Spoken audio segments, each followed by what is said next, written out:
the dark cosmos. Stay cosmic. Shortly after achieving the rank of Colonel of the United States Army, I was put on leave for rest and recuperation after my last mission. For some people, this would be a blessing. For me, it felt like a curse. This was not exactly necessary.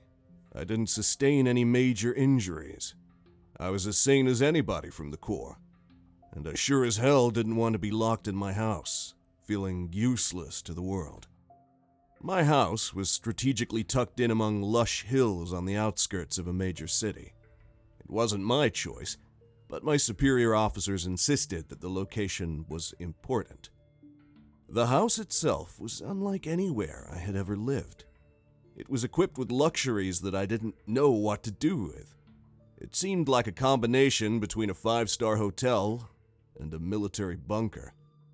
It was as comfortable as it was secure, possessing the top technological advances, not by the world's most popular brand, but by the American military system, which happened to be much more impressive. On a day like any other, my house worked like a perfectly oiled machine, even without my involvement. A soothing melody woke me up, the lights turned on slowly, the windows slipped open, the coffee machine got started, and the news showed up on every screen of every room I passed. There was a famous artificial voice that filled the emptiness of my home, as well as pretty much half the planet. The signature sound of a new age of technology.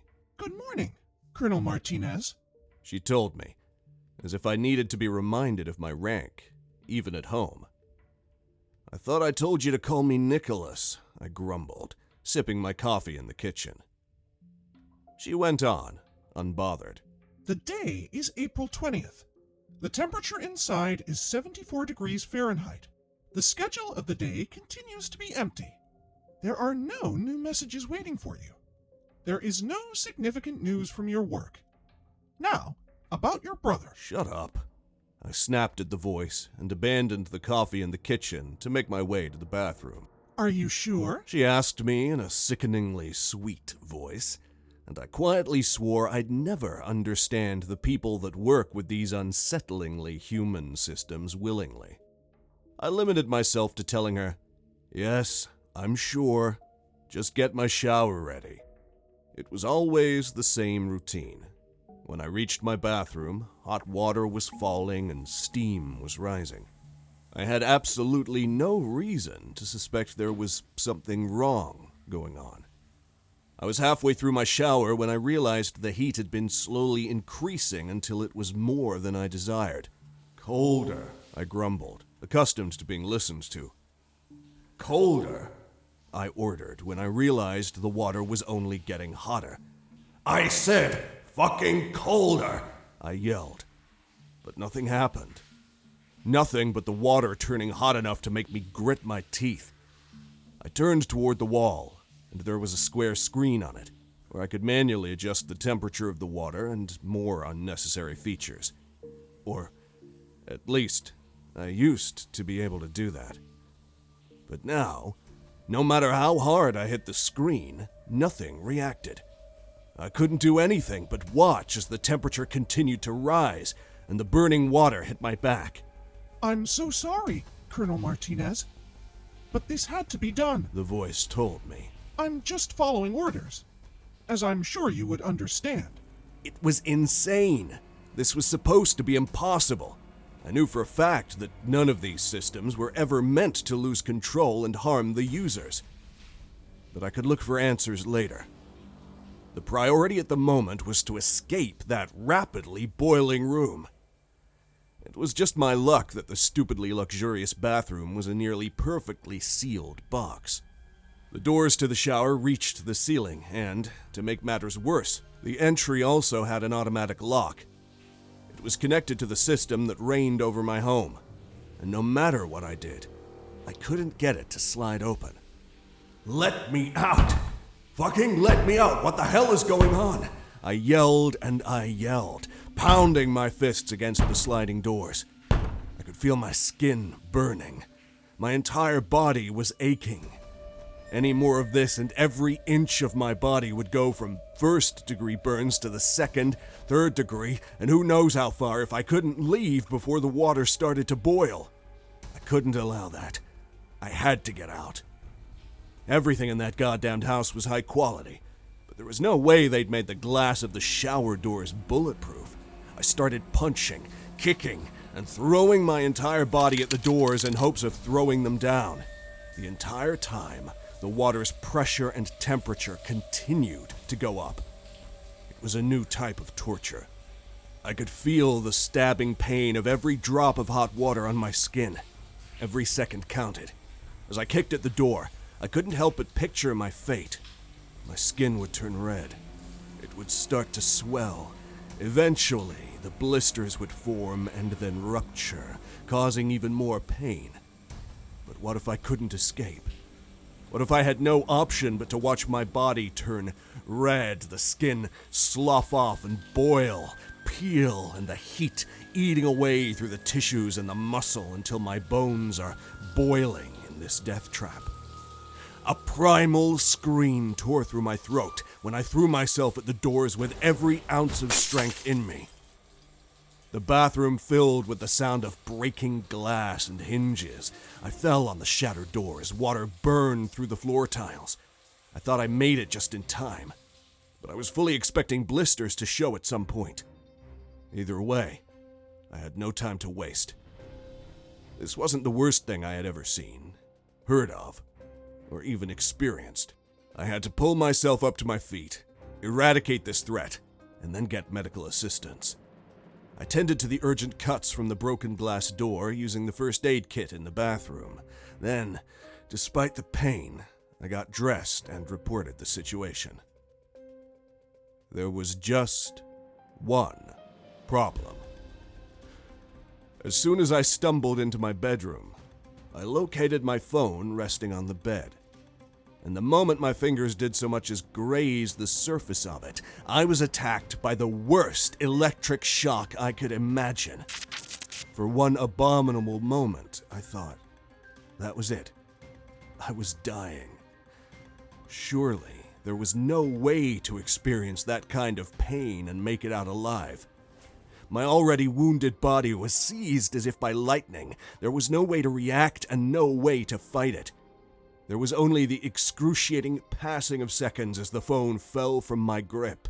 The shock passed through my body, and I collapsed to the ground. Slowly but surely, I managed to recover. I took note of my surroundings. I looked over my body, and I worked my hardest to push through these events. In my mind, all I could hear was a supposedly emotionless voice mocking me. I'm so sorry, Colonel Martinez, but this had to be done. Fuck no. Whatever that was, an assassination attempt or mere flaw in the system, it failed. I made it out. I was rattled, but still in one piece. And I knew that I would make those responsible for this pay the price. My daydreams of revenge were abruptly interrupted by a new smell reaching my senses.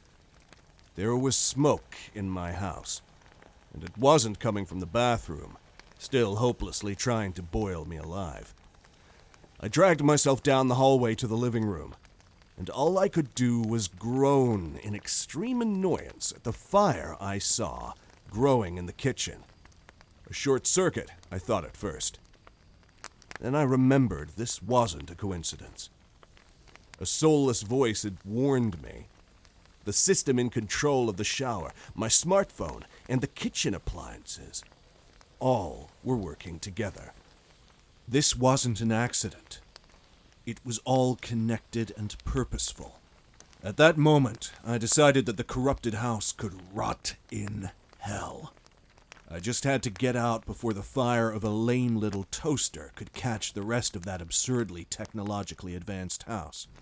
Fortunately, my job required me to be prepared for situations like this, or entirely different, but just as urgent.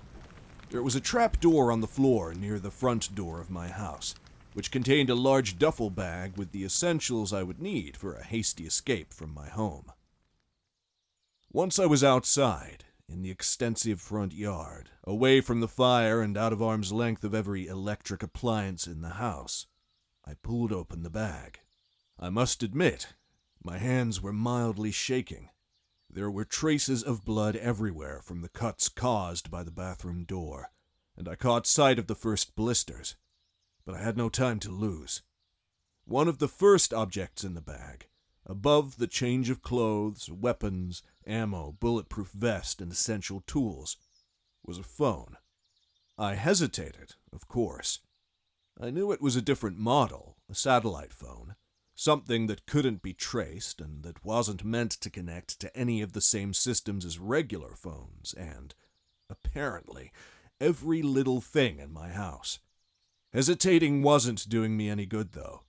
The only way to know if this phone was useful, and not another weapon against my safety, was to actually pick it up. So I gathered my courage, took a deep breath, and prepared for the worst. Then I reached out. The phone, mercifully, didn't give me a new electric shock. I had to call the fire department, the police, and report the incident to my superior officers. But instead, my fingers got ahead of me and marked a phone number I memorized long ago. A confidential number. Something that hundreds of people would have gladly killed me for. A familiar voice greeted me on the other side of the line. Hello? Nick? Are you all right? I am, I reassured him, first of all, knowing he was probably expecting bad news, which I was just about to deliver. I added, however, my fucking house just tried to kill me, and something tells me you're the best equipped to tell me what the hell is going on.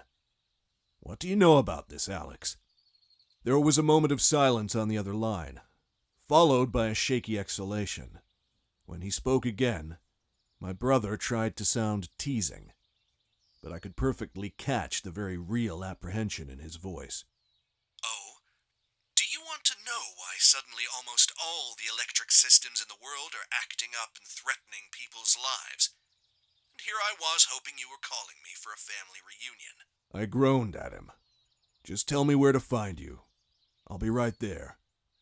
And I expect a good explanation, Alex. As it turned out, reaching my brother wasn't an easy task. Alejandro Martinez's location was a matter of national security.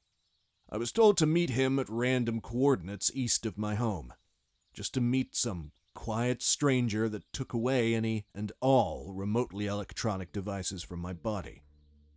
And then we got into a car model I had never seen before.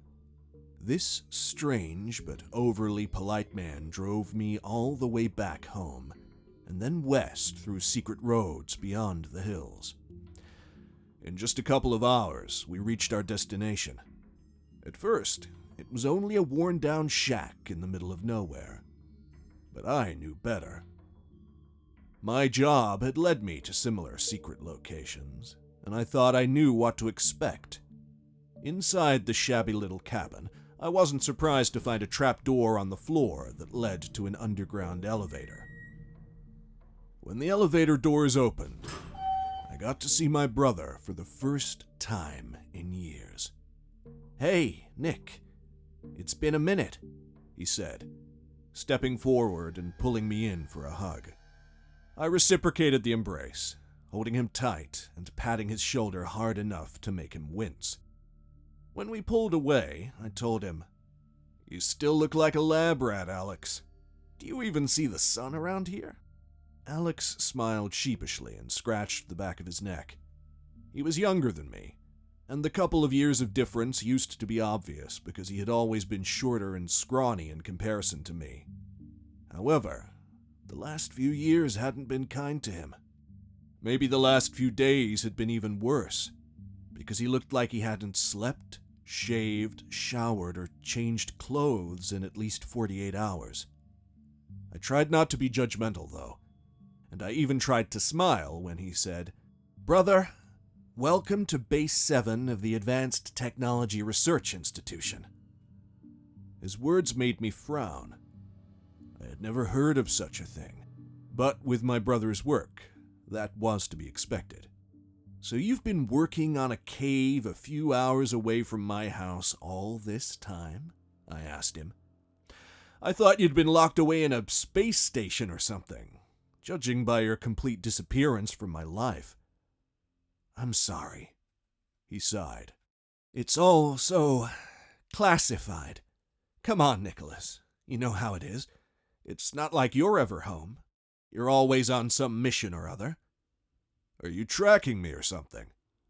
Since we were teens, Alex replied without missing a beat.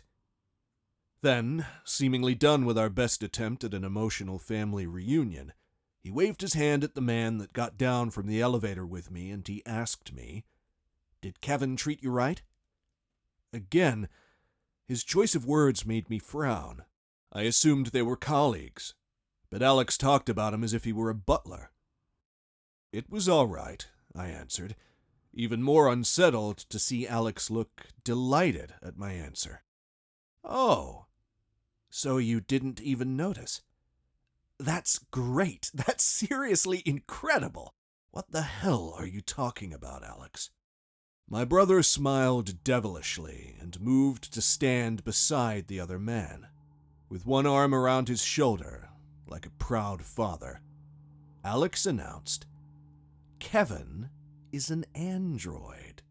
No, it couldn't be. I saw that man going through my belongings. I talked to him. He drove a car, for fuck's sake. I've seen more than my fair share of robots back at work, but nothing like this. I know there's a department trying to construct a battalion of androids, but to the best of my knowledge, none of them look even remotely as advanced as this. Kevin was the most impressive technological construction I had ever even heard of. And I didn't even notice it. Don't look so shocked, Nick. This is what I've been working on all this time. Look at him. The skeleton is made up of titanium, of course. The synthetic skin is covered with a layer of smart fabrics. Providing sensors in every inch of him, like a real body. I'm sure if you had looked a little closer into the eyes, you would have noticed something odd about him. Something inhuman. But I'm very satisfied with these results. Even though hyperrealism isn't the #1 priority, we can give Kevin freckles, we can give him a crooked tooth, an accent, nervous habits, you name it. I took my time to try to process this information. But then I told my brother, I don't get it. Well, that's understandable. You don't have a degree in robotics, and even I get surprised sometimes. Shut up, I interrupted him. I mean, I don't get it. The electronics of the world have gone mad, and you sent a fucking robot to pick me up? If anything, Alex looked pleased with my question. But instead of replying, he asked me, Nick, when you left your house, why did you call me? Why didn't you call one of your superiors? I replied, my kitchen appliances were attacking me, Alex. I figured that my geek brother was better informed than any old general. Am I wrong? You're absolutely right, Alex told me. That's why you should trust me. I know exactly what I'm doing. Kevin has never been online. We've never connected him to the internet. He works exclusively on our private networking system. This means he's not as advanced as some models out there, but he's completely reliable. Worst case scenario, if he attacked you, we would have activated the self-destruction protocol. I sighed. Well, that doesn't make me feel much safer. Alex snorted, amused. Wait until you see the rest of the lab. We need to treat your wounds. I hope you're not too offended by the electronic devices you'll see. Begrudgingly, I followed him into the laboratory as I asked, how come you're all so calm here? You told me the entire world went mad. Alex shook his head and said, I said almost all systems in the world were acting up. But who do you think designed those systems in the first place? At the same time that we established connections, we have to build a way to break or hide from those same connections. Observing the entire world is pointless if you are also being observed. Your work ethic is concerning, I told him, but knowing that he could easily criticize my own, I encouraged us to move in. We were deep inside the laboratory. My brother introduced me to his colleagues, all of which looked as disheveled as he, and half of which didn't even look up from their computers after grunting a greeting. Alex explained the situation while I was treated for minor wounds by a professional surgeon in the underground base's infirmary. While they were safe from harm in that laboratory, they were still responsible for treating the current world crisis. From what I gathered, sometime during the early morning, some kind of virus spread around the digital world of the entire planet. It was something unlike anything humanity had ever experienced. I suspected that most civilians around the globe were struggling to understand the connection between their emails, their cars, refrigerators, smartphones, bank accounts, and even the light bulbs of their homes. To Alex, this was barely a surprise. It was a catastrophe that people in his area of work had been preparing for. A massive corruption of every device, even minimally capable to connect to the internet or to other devices that were online. That, however, wasn't the end of the story. Alex explained.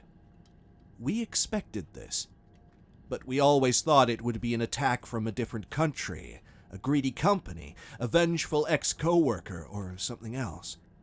However, the entire world is suffering the consequences of this. Every company is going to lose something because of this. And not only do I doubt there's a single person smart enough to pull this off, but we also literally can't track this back to anybody. What does that mean? I wondered. It means that there's a high chance that this is, let's call it a glitch for now. That's a gross underestimation, but the meaning isn't far from the truth. The systems malfunctioned. Nobody did this. Maybe one little corrupted file blew up and infected the digital universe. They all assumed a command to cause harm to the users, immediately and in any way they could. Your house was a death trap, Nick, but think about the rest of the world. Every electric car crashed, every security system backfired, the thermostats went mad, every smartphone gave an electric shock to the users, and not everyone was as healthy and lucky as you. Everything works online, Nick.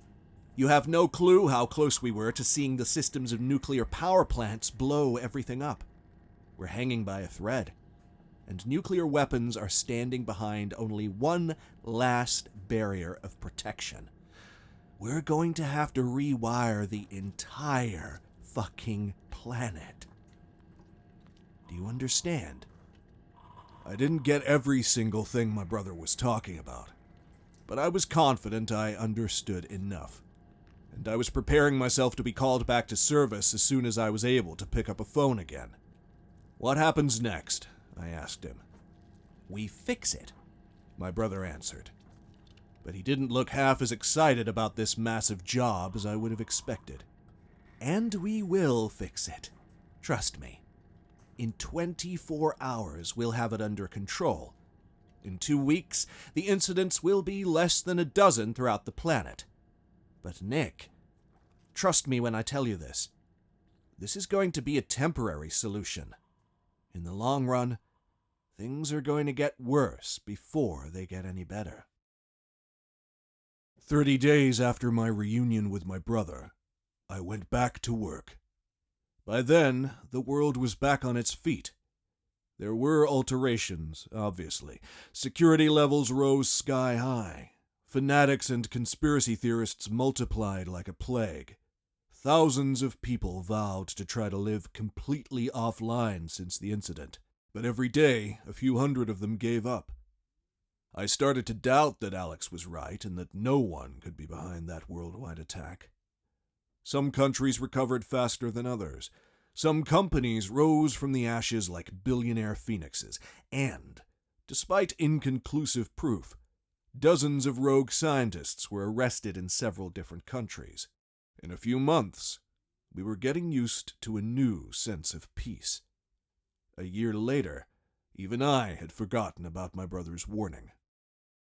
And then there was the debut of the first military unit composed entirely of androids, which, naturally, didn't go as expected.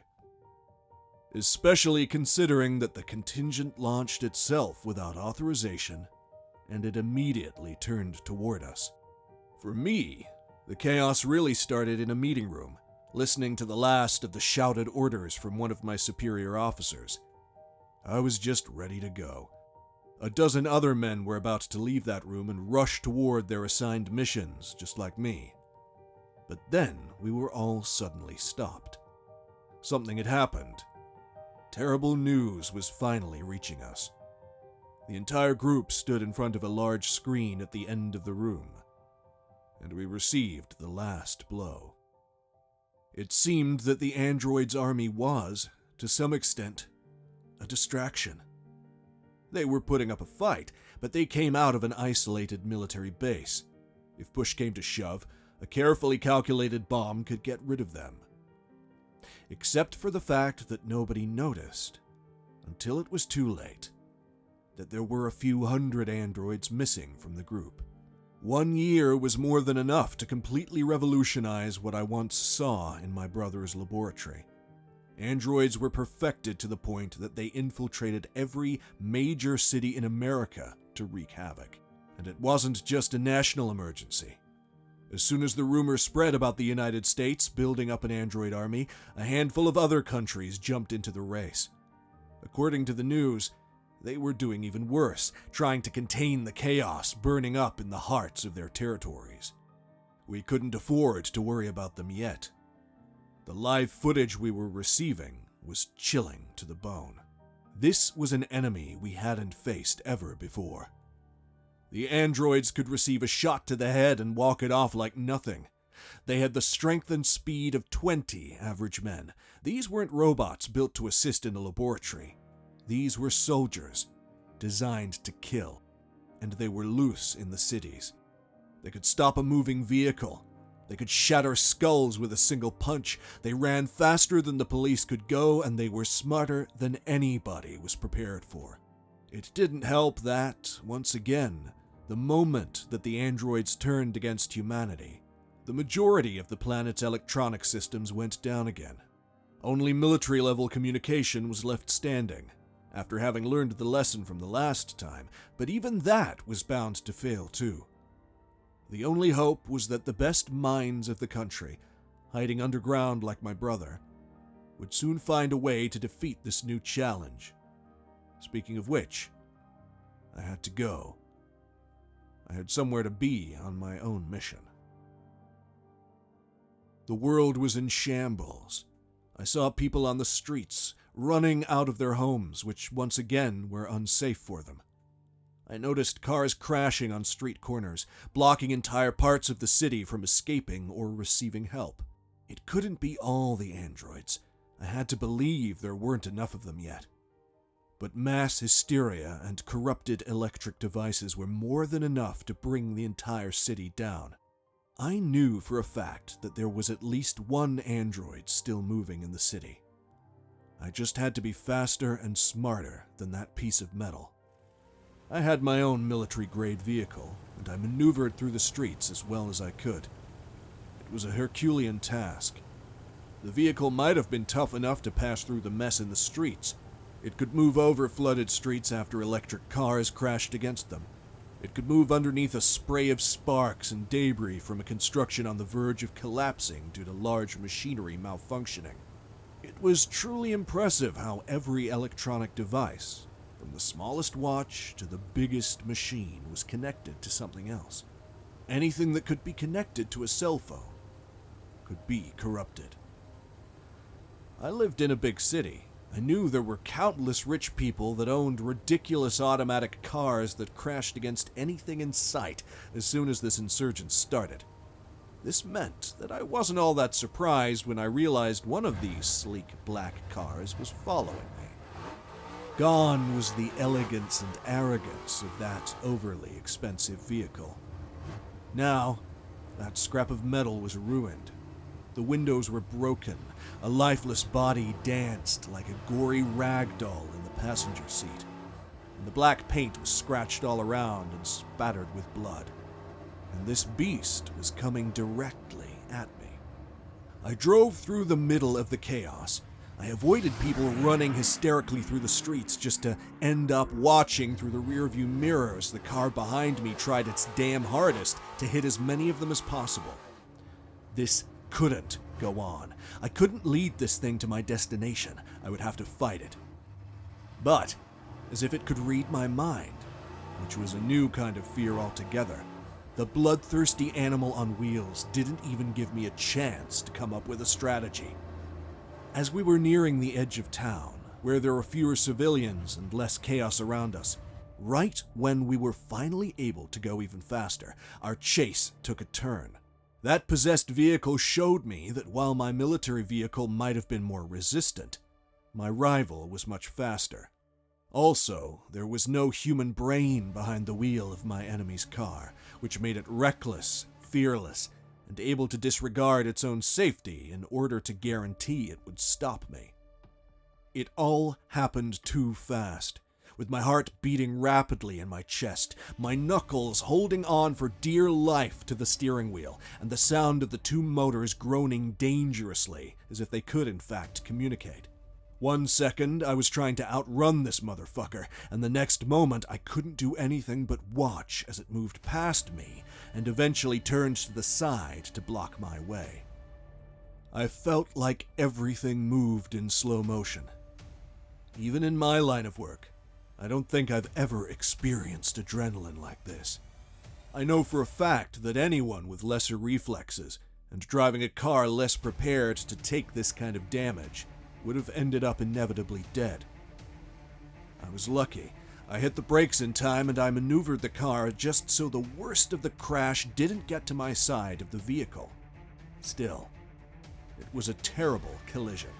I was blinded by the sparks flying off and deafened by the thunder of metal against metal.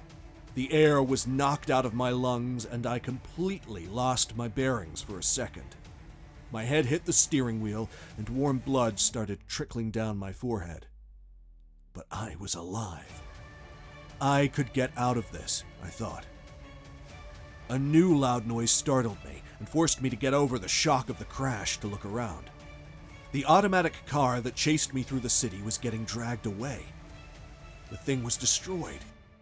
There was no way it was moving of its own volition, but I was too out of it to know what to expect. Until it was too late. The edges of my vision were still blurry by the time the other car was completely pulled out of the way, leaving behind pieces of metal, scraps of its insides, and a cloud of gray smoke, out of which a man walked through to come directly at me. He was tall, but not so muscular. He moved slowly and confidently, and when he was close enough, I noticed the military uniform. But this wasn't a man from my team. This wasn't a man at all. Colonel Martinez, it's a pleasure to finally meet you. Face to face this time, he said. The feminine tone was a shock. It was the exact same voice from the computer system that I heard in my house the day it tried to kill me. What do you want? I asked. I had a feeling that if I wasn't already dead, it was because this thing needed something from me. I am giving you a chance to take me to your brother's location. No. Never. You're never going to get to Alex. I almost expected to hear a sigh from the man standing in front of me. But he wasn't a man. He was an object. A machine with an artificial voice speaking nonsense to me. Don't be unreasonable, Colonel. That thing told me in as close to a condescending tone as a soulless creature could manage. Tell me where Alejandro Martinez is hiding.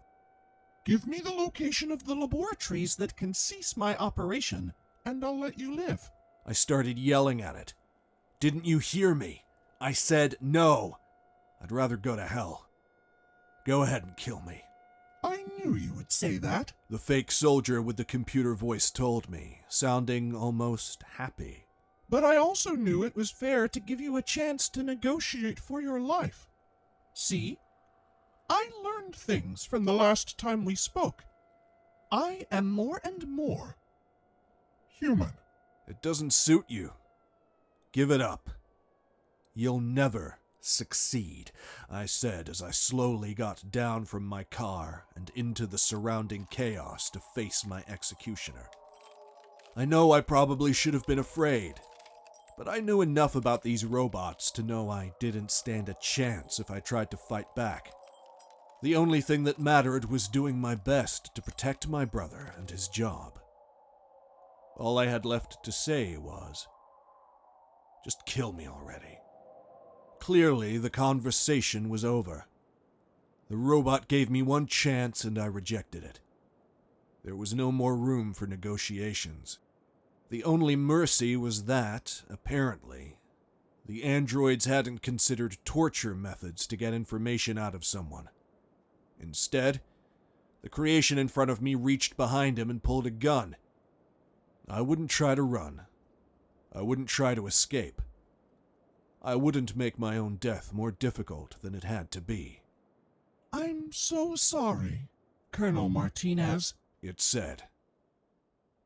A second later, something grabbed the android from behind and lifted it off the ground. My eyes widened, and I had no time to react before I watched a different man rip this android in half. The shriek of metal getting broken apart and all the fake skin ripping in two was sickening. The fact that the humanoid-looking thing didn't even scream or show the smallest sign of discomfort was the most unsettling thing I had ever seen. Finally, my eyes looked down from that haunting scene, and I finally realized who was behind my rescue. Kevin, my brother's android. Stronger than a year ago, apparently, and hopefully still as independent from all other electronic devices.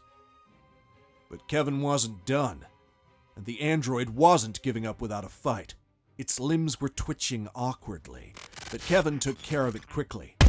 He dropped both pieces of the body on the ground, and then, methodically, with the stoic precision of a serial killer, he ripped off every limb from the core of the android. It was a mess of metal, cables, sparks of electricity, and dark oils mixing with strands of fake skin in an absolutely disgusting display of destruction. "What are you doing?" I asked him, breathlessly, not entirely relieved by this turn of events. "Saving you," Kevin replied. I barely remembered his voice from the first time we met, but he sounded slightly different. He sounded like my brother, and that was only more disturbing to me. "Your brother sent me to keep an eye on you. Now he wants me to take you to the underground base. You'll be safer there." "And why should I trust you?" I snapped at him. "Aren't you an android too? Aren't you part of the sick nightmare? How could I know that you won't immediately kill me when we get in the car? Or use me to get to my brother to open the doors of the laboratory just so you can blow it all up? What the hell are you?" "I am Kevin," he answered as if it was the easiest answer in the world. And for a moment I thought that was his serious answer. But then he walked closer to me, and I noticed in his features a determination and an emotion that was out of reach for the lesser model that tried to kill me. Kevin was different. "I am an android created in Base 7 of the Advanced Technology Research Institution. The person in charge of my creation was Alejandro Martinez. Now, he has sent me on a mission to retrieve his older brother, Colonel Nicholas Martinez, because Alejandro knows that this situation is only about to get worse.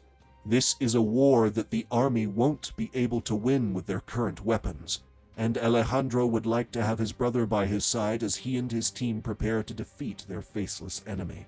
I had to think about it. My instincts told me to get as far away from any android as possible, but Kevin wasn't just any android, was he? I scoffed and told him, "You're starting to sound like my brother." Perhaps he created me like the god of some human religions say, in his own image and likeness. Trust me like you would trust your brother, Nicholas. I am almost the same as he is. Fuck off. You'll never be my brother. You're nothing like my brother. He's human. Did you hear me? Human. He'll always be human. Something that you will never be. Now let's go before I change my mind and find a way to kill you. Kevin followed me to my car, which looked terrible after the crash, but worked well enough to get us to the underground laboratory. However, because it seemed that Kevin was clearly created with my brother in mind, he couldn't help but retort, You don't have the means or ability to kill me, Nicholas. "Oh, shut up," I grumbled. We had a long journey ahead of ourselves.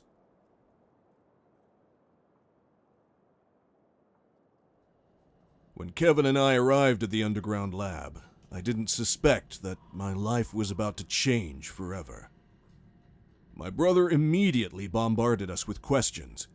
Kevin delivered such precise answers that I didn't understand what Alex could even need from me. But it ended up being quite easy to detect a different pattern in the questions. First, Alex addressed his android. What were the general conditions of the android? Exterior conditions were average. There was no visible damage to the model, only inevitable rubble from his surroundings. His interior was intact. Well, until the moment we met. Now, Nick, did the android look like a passable human soldier? I answered. Totally. For a moment I hoped it was someone coming to help me. Kevin, how did you approach the subject? With complete ease. I believe I wasn't identified as a threat, seeing as there's nothing physically human about myself. The android didn't react at all until it was too late. They could use better reflexes, or to learn to expect betrayal from their peers. That answer stole a smile from me. My brother had really put a lot of himself into this android, even his judgmental comments. Then he addressed me again, asking, "Nick, you said the android recognized you, and that he was aware we're related." I answered, "Exactly.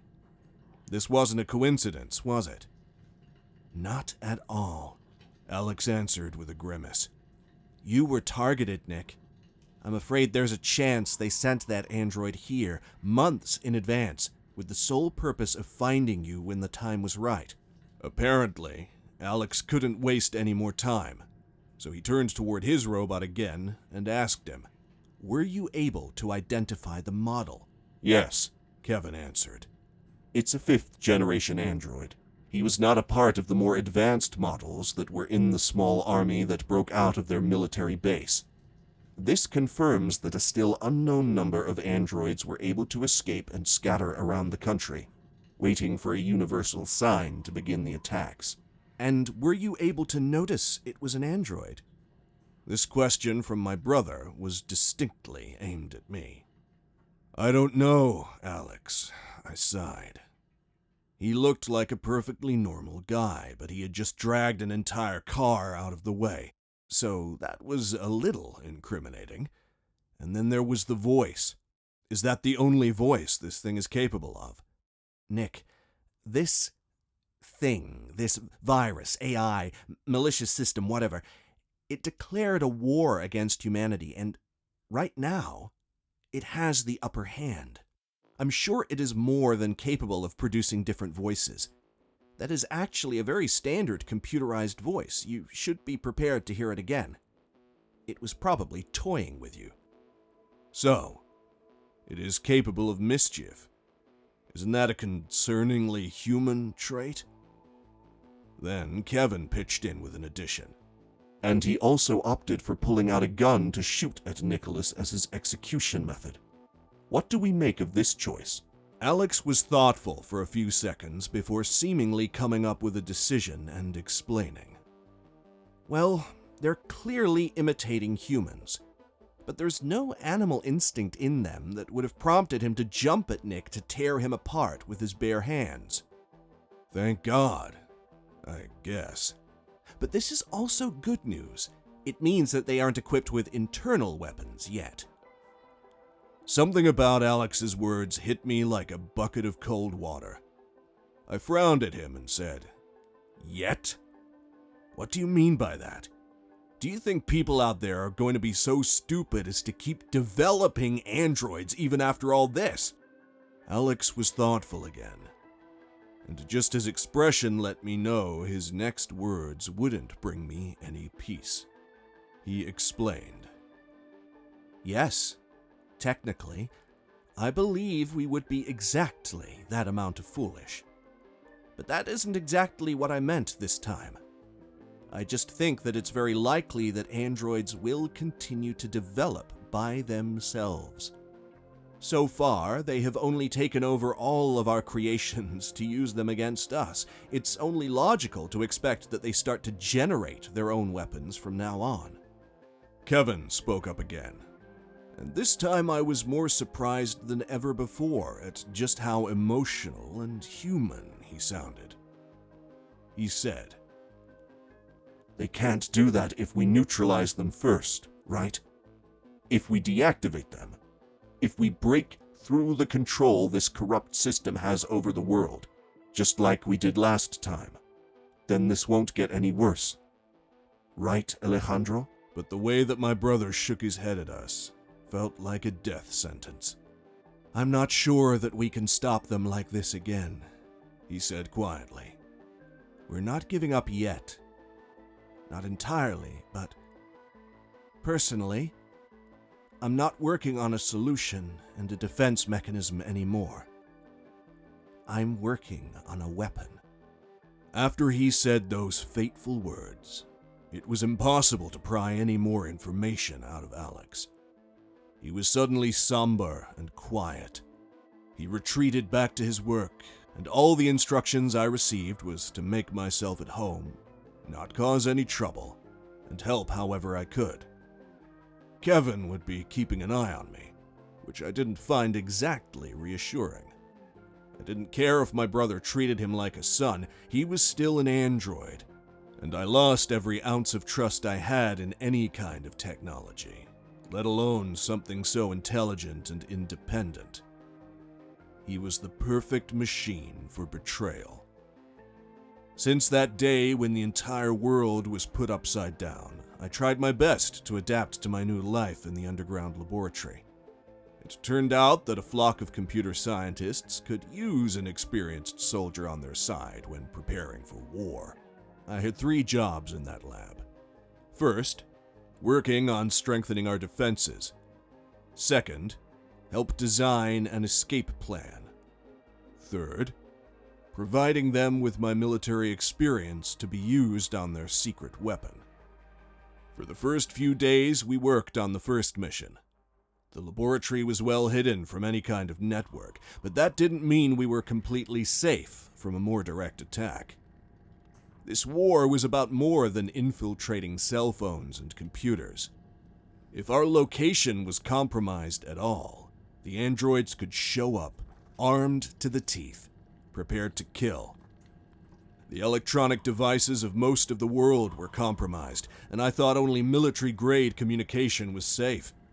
But this laboratory had something even better than that, so it allowed us to keep watch of our surroundings with security cameras. Next, we had to come up with an escape plan, which wasn't easy considering all my ideas were promptly shut down. "Where's the closest safe space for us?" I asked. "Nowhere," Kevin replied. My brother was so busy these days that I had to begrudgingly work alongside a robot. "There's no other safe place we can go to." "Come on, that can't be true," I complained. "This is Base 7, isn't it? Where are all the other bases? Which is the closest one?" "The closest one is 4 hours away." "Well, that's not so bad," I said. It will be when they immediately detect us traveling the distance between both bases, compromising both locations. It's safe to assume the enemy has taken control of our satellites to keep watch of any suspicious activity. They could very much have drones patrolling the skies of the entire country. They would catch us within minutes. Okay. I get it, I grumbled. Even if we had a vehicle, we wouldn't be able to transport the entire lab, Kevin argued. Well, you'll have to learn how to pack lightly, I said. Impossible. The weapon your brother is creating requires an entire laboratory. I thought this was my chance to ask. What even is he working on? But Kevin only said, That's classified. I'm his brother, I protested. And I'm his android, Kevin retorted. And I could have sworn he was amused when I raised one of my eyebrows. In the end, the best solution we came up with was to prepare the secret bunker hiding far down the lab. It was small and uncomfortable. Anyone could hardly live there, let alone build a weapon that could defeat the army of androids waiting for us outside. Still, we had to find a way to put the essentials of my brother's lab in there, along with barely enough space for a dozen of us to live. I worked on my third job and taught Kevin combat and war strategies to help us win against the androids. Since Kevin had never been connected to the internet like most androids, he was safe from corruption, but he wasn't as knowledgeable as the rest. He could genuinely learn a lot from me. I was more than proud. I was surprisingly, begrudgingly, growing to like this robot. He was a fast learner, obviously, and he had so much of my brother's personality installed in him, like part of his code. Just when I was starting to think of him as a weird brother, tragedy struck, and all our work had to be put to good use. Kevin was connected to one of my brother's specialized computers, downloading everything he had learned from my classes that day. I was sitting beside him, talking about nothing of importance, when a pair of doors slammed open, and my brother stumbled into the main room of the lab, looking as pale as if he had just seen a ghost. "They're coming." That was all he said. "The androids," I said, and it wasn't exactly a question, but perhaps it should have been. "No," Alex said, and for a moment, he looked like he was about to be sick. Something much worse than that. Remember how intensely they were trying to emulate humans? Nick, remember that you told them to give it up or something? I think you got your wish. I was overcome by dread. I had no idea what to expect. I followed Alex, Kevin, and the other scientist to the control room where a dozen screens showed us the view from the security cameras outside. I didn't know how to even begin to comprehend what I was seeing. Gone were the scrawny androids that didn't need any display of muscles to rival any regular soldier. It seemed they discovered that they didn't need to look like us to take over our world. In fact, they were more powerful after embracing their true nature. They completely devoted themselves to being the soulless machines they always were. There was nothing human about the monsters we were seeing. They had to be over 30 feet tall. They moved on 3 metallic legs that eerily imitated the movements of arachnids. They shed their fake skin and revealed the pure, rough but not indestructible metal underneath. They had merged together, forming giant robots made up of metallic rings and plaques with exposed wires and engines. But the worst part, the one that made me seriously doubt, for the very first time, that humanity could possibly win this war, was the fact that Alex was right. These robots managed to develop themselves, and now they came equipped with 2 mechanical limbs on the upper part of their bodies, and each one wielded in what was obviously a powerful weapon. I was preemptively fearing the moment that I would see them in action to find out if those were guns, cannons, or lasers.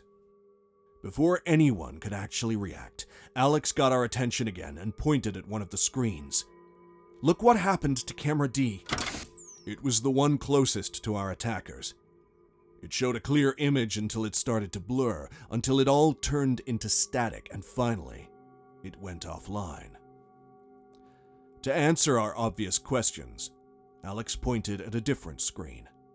Camera C caught what happened. After he said that, he rewound the footage to a different camera, and we were able to watch exactly what happened on the screen. Camera D, in its secret spot, started to noticeably tremble as the robots got closer and closer to it. Eventually, the movement turned shaky, then aggressive, and finally, the entire camera was ripped away from its hidden place. That small device flew over 100 feet until it crashed against the body of one of the 4 robots crawling towards us. Kevin said, "A magnetic pull, it seems. Possibly a new method to cause destruction in our cities. The large accumulation of metal in the lab, even underground, must have attracted them here. Additionally, I noticed the camera didn't fall off its body.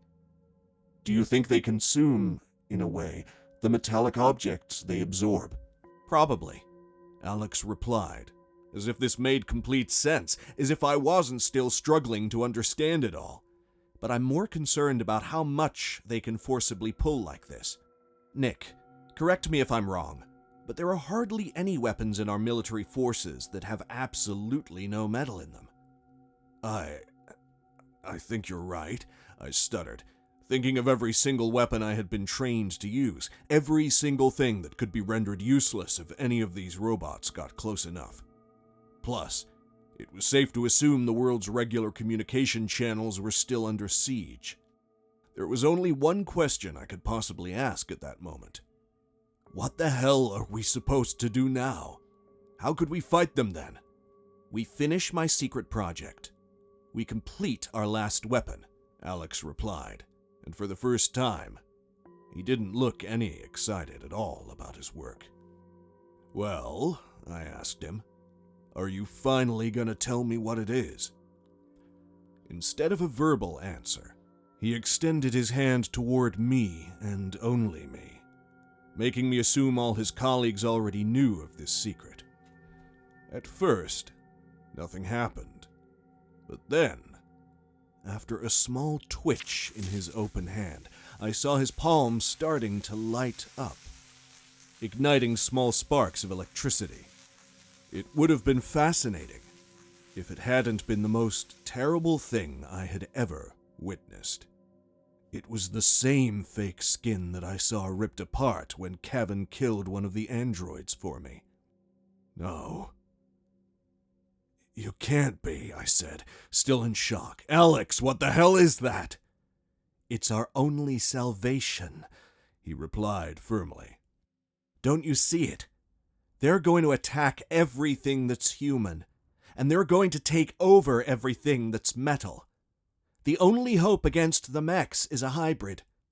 They've never detected androids as their enemies. We could infiltrate their lines, attack by surprise. It's our only option." I scoffed. "I don't know if you've noticed, Alex, but you're not an android. I don't know what the fuck you've been doing to your own body, but you're still human." "Not exclusively.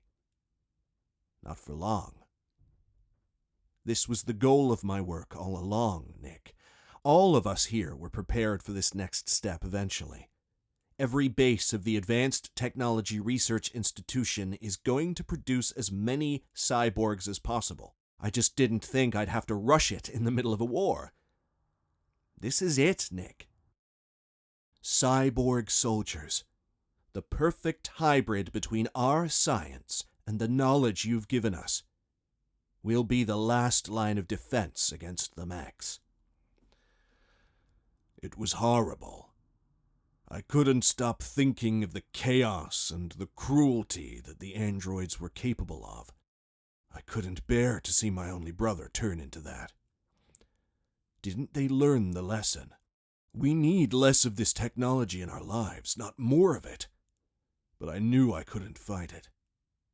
I had no authority in that place. The best I could do was say, I take it you aren't ready yet, though. How were you going to complete your outrageous transformation when there's a team of mechs about to knock on our door, huh? The bunker is ready, Alex said. We'll finish our work there. And I will take care of the robots. Kevin's words shook me to my core. I snapped at him. What? Kevin, no, they'll destroy you. Kevin wasn't moved by my worry or his imminent death. He calmly explained. I can go out and prove that they don't detect androids as threats. I'll get close enough to activate the self-destruct protocol. If the explosion is strong enough to eliminate me, it will certainly break them down. You'll get the time to finish the project. But you will die, I yelled, losing my patience once and for all. Alex grabbed my arm tightly and told me, Nick, calm down. He was never alive at all. This is nothing to him. I thought you were disgusted by androids. I thought you, more than anyone else here, understood the risks of war. For a moment, I was convinced that my brother had lost his mind, that however little android technology he implanted in his body had been enough to corrupt his mind. But the more I thought about it, the more sense it made, unfortunately. This really was our only option. So, the ending, for me, was obvious. I looked at my brother and I said, if you want to do this, then you better be prepared to turn me into one of your cyborgs too. Alex looked utterly heartbroken, and I suspect that he genuinely didn't plan or desire this outcome. But he had to know that I would never stay hidden in the bunker forever. I had to go out and fight. So, with heavy hearts and the weight of the world on our shoulders, we descended from the main laboratory into the bunker we prepared for this event. We said goodbye to Kevin, and I felt the loss of him as if he were an old friend. When he said goodbye, I swear I saw a glimmer of emotion, something uniquely human, shining in his eyes. The bunker was about a quarter of the size of the main lab. There weren't the dozens of different offices and specialized rooms that were above our heads. All we had was one sealed laboratory, and one common room with bunk beds in the walls. This would be our home until our bodies were ready to fight against the evil that took over our planet. We couldn't leave until we were ready. The explosion of Kevin's self-destruct protocol would take down the 4 robots that almost reached us, but even if the laboratory didn't collapse, it was best to stay safe and stay hidden. We waited with bated breath until we heard the explosion, and we could feel it in our bones. The entire room trembled. It felt like the earth was being split in two. It was the roar that announced that life would never be the same. One of Alex's colleagues volunteered to be the first one to go through the surgery that would turn him into a fully functional cyborg, a perfect soldier that could retain his humanity, his consciousness, and his independence, but still infiltrate our heartless enemy. The surgery lasted a full day, and Alex struggled to find the right words to explain the process to me in a way that I could understand. I just knew that he had been telling the truth. They were preparing for this since the start. They had enough resources to turn all of us into these killing machines. It started with something similar to a blood transplant, where the bodies of the subjects were filled with a startling combination of substances that would transform their bodies from the inside out, along with helping them survive these dramatic changes in them. These artificial substances infiltrated their blood, seeped ate into muscles, adhered to the bones, filled the organs, and made each of them more resistant, more flexible, tougher or softer depending on the needs of the process, and, overall, turned them all a little less human, a little more mechanical. While the fluids of the human body transformed, the surgery continued on the skull, where the most delicate jobs took place. An extraordinarily thin layer was placed over the eyes, and once it adhered to the eye, the individual would have the advanced vision of an android, including infrared vision and additional perks. Next, the ears, nose, and jaw would be enhanced, and everything connected to a chip encrusted on the back of the skull. That chip wouldn't take over the human brain, but it would guarantee that the additional functions would develop smoothly. The final phase, the most laborious one, consisted of stitching a whole layer of fake skin over almost every inch of the body. This was a smart fabric like the ones in androids, including heightened senses and abilities, but most importantly, providing inhuman resistance and protection to these bodies. Each surgery lasted a whole day, and the recovery process took a minimum of 3 days, considering we were in a hurry. The scientists took turns performing these miracle surgeries, these crimes against technology and biology, and finally, it was my turn. The last thing I remember seeing was my brother's kind face behind a mask, and then there was absolute and endless darkness. Until 3 days later, when I woke up again feeling brand new and completely terrified of myself.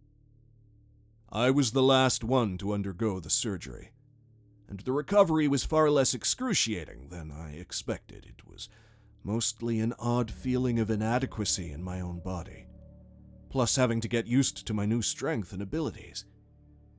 The emotional toll was much worse, and I rapidly figured out it would take the rest of my life to get completely used to it. But that wasn't the priority. As soon as I was a reliable soldier again, we walked out of the bunker. The main lab was severely damaged, and the elevator to the surface was destroyed. That was the first test of our new cyborg bodies, crawling up through the vertical tunnel that separated us from the rest of the world.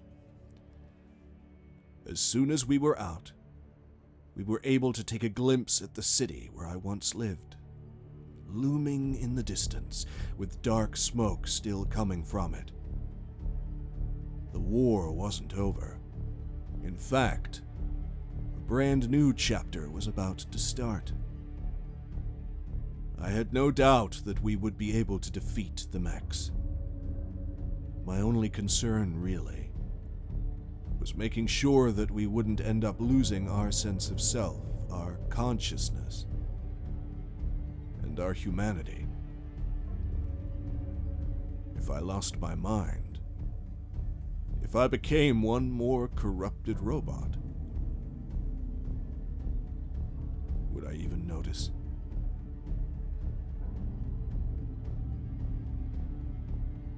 Hey, sci-fi horror fans. It's Thomas. Thanks for tuning in. If you enjoyed this story, make sure to give it a thumbs up. Thank you to all our official channel members. Your support means a lot to us. Craving another scary tale? Click that video on your screen. Until next time, everyone, and remember, stay cosmic.